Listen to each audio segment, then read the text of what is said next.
If you do not mind, then appreciate my efforts by subscribing to my channel. Thank you very much in advance.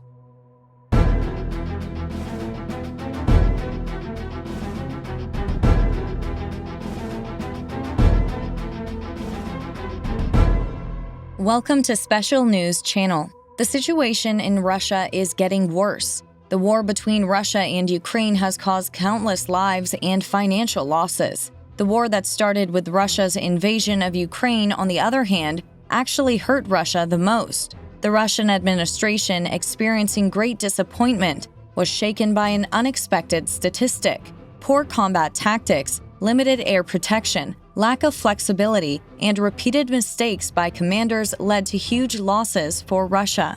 The Russian Federation lost more soldiers in the 10-month occupation of Ukraine than an entire 9-year war in Afghanistan. Public dissatisfaction with the war in Russia also reached its peak. Russia, on the other hand, still insists on sharing a clear explanation of its losses. There is talk of the possibility that the war in Ukraine is advancing at a reduced pace and that the Russian armies want to re-equip and resupply to prepare for a counterattack after the winter. As the losses in Ukraine continued to increase, the dissatisfaction of the Russian people with the war went to the level of internal turmoil and emerged as a growing danger for the Moscow administration. While Russia has been struggling with internal conflicts in its country for a long time, it is also trying to fight on the territory of Ukraine. The brave Ukrainian army, which changed the course of the war by showing a great struggle with the support of Western countries and NATO, continues its advance at full speed. Continuing to take back their occupied lands quickly, the Ukrainian warriors are facing heavy defeats by repelling the Russian invaders. According to the report published by the General Staff of the Armed Forces of Ukraine, from February 24th to December 4th, the Armed Forces of Ukraine stated that in the past day, it eliminated about 91,150 Russian invaders, 550 of which were soldiers. Zelensky almost showed how Ukraine won the victory with the force of arms and willpower. President of Ukraine Zelensky said, "Our victory was won by the force of arms and force of will, the strength of the warriors and the power of the people, the power of the state and the power of the culture. The strength of our union is our ability to work together in the interests of Ukraine and our ability to support each other." Vladimir Zelensky underlines that every opportunity that their influence in the war and their future victories are important for the safety of everyone in Europe. Zelensky argues that for years Russia has supposedly given the impression of being a reliable supplier of energy sources, but in reality, he has made different European countries dependent on him. Now the Ukrainian leader has stated that when Russia decided to fight to invade European countries, it was the first to use this energy chain. That's why Zelensky stressed that the whole of Europe should be together, that European integration should be achieved, that Europe should be strengthened historically, and that Russia's ability to defeat us alone should be completely eliminated.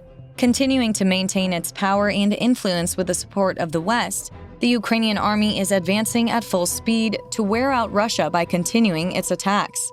According to new information from the front, about 20 military bases of the occupation forces in the direction of Zaporizhia were destroyed in the past week. The Ukrainian army dispersed Russia again as a result of the successful operations it carried out.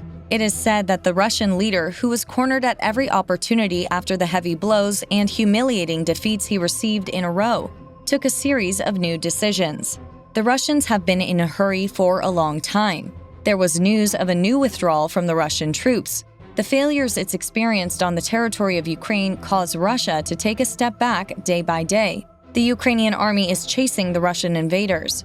Russia is withdrawing from war targets one by one.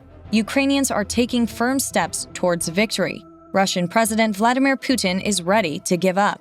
Ukraine claims that some Russian troops have withdrawn from Zaporizhia. In the update shared by the General Staff of the Ukrainian Army last Thursday, it was underlined that Russian troops left the settlements of Mykolaiivka, Poloy, and in Zhernerne, all towns south of the city of Zaporizhia. In the report shared by Urkaina, it was also stated that the Kremlin is preparing for the evacuation of the occupation administration personnel in the region. Previously, the European Union, including Turkey and the USA, and 42 countries supported in a written statement, demanding Russia to withdraw its forces stationed at the nuclear power plant in Zaporizhia. Powerful explosions have rocked the Russian-held Zaporizhia nuclear power plant in recent weeks, reaffirming concerns that clashes so close to the plant could cause a nuclear accident. On November 20th, UN nuclear experts at the facility announced that more than a dozen explosions had been heard in a short time. Bombardment was observed both near and at the site of the facility.